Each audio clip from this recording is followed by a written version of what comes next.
বুড়ির চোখ দেখেছো? ওর চোখের মনি নেই কাকা। কাকা খা। বুড়ির শরীরে শুধু হাড়, ও মানুষ না।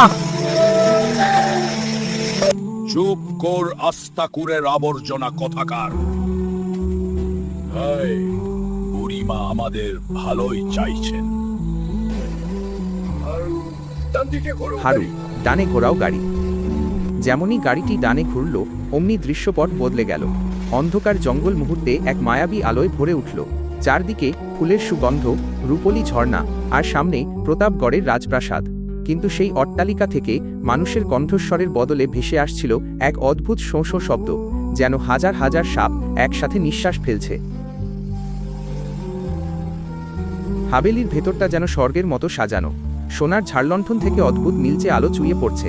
টেবিলের ওপর রূপোর থালায় থরে থরে সাজানো পোলাও, কালিয়া আর মিষ্টান্ন। কিন্তু গোপাল যখনই সেই খাবারের দিকে তাকাচ্ছিল, মোহরের তাপে তার চোখের মায়া কেটে যাচ্ছিল। সে দেখতে পেল রূপোর থালাগুলো আসলে মরা মানুষের বুকের পাঁজর, আর খাবারের নামে রাখা আছে পচা মাংস, হাড়ের গুঁড়ো আর কিলবিল করা পোকা। গোপাল চিৎকার করে, মুখলেশ কাকা, রঞ্জিত দা, কি খাচ্ছো ওইগুলো? খেও না, খেও না, ওইগুলো মানুষের মাংস। ওই যে দেখছো ঝাড়বাতি, ওগুলো কাচের তৈরি না। মস্কা, ওইগুলো মানুষের মাথার খুলির ভিতরে জ্বালানো প্রদীপ।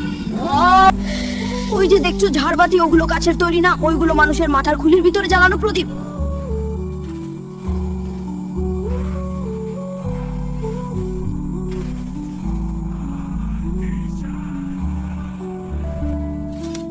তুই এইসব বুঝবি না বয়া কথাকার, তুইও খাদা হলে বুঝবি। তক্ষুনি মহিধর রায়ের ছদ্মবেশে সেই ছলাওয়া সামনে এসে দাঁড়াল।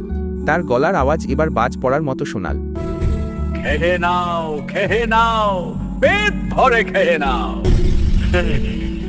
কারণের পরেই তো আমি তোদের খাবো।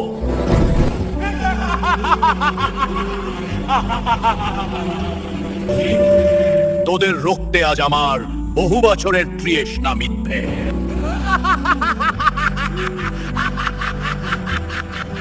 এক নিমিষে হাভেলির দেয়ালগুলো ধসে পড়ল। চারপাশের অতিথিরা কঙ্কাল হয়ে গেল। সোনার থালাগুলো আবার মানুষের খুলি হয়ে মেঝেতে গড়াগড়ি খেতে লাগলো।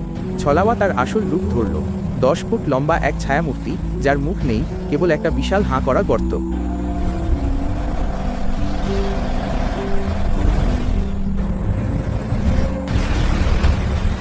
ছলাওয়া তার দীর্ঘ হাত বাড়িয়ে সঞ্জয়ের গলা টিপে ধরল। বাকিরা ভয়ে নীল হয়ে গেছে, তাদের হাত পা নড়ানোর ক্ষমতা নেই। মুখলেস যন্ত্রণায় কাতরাচ্ছে। ছলাওয়া গোপালের দিকে তাকিয়ে, তোর হাতের ওই মোহর আমাকে জালে পুড়িয়ে দিচ্ছে রে ছক।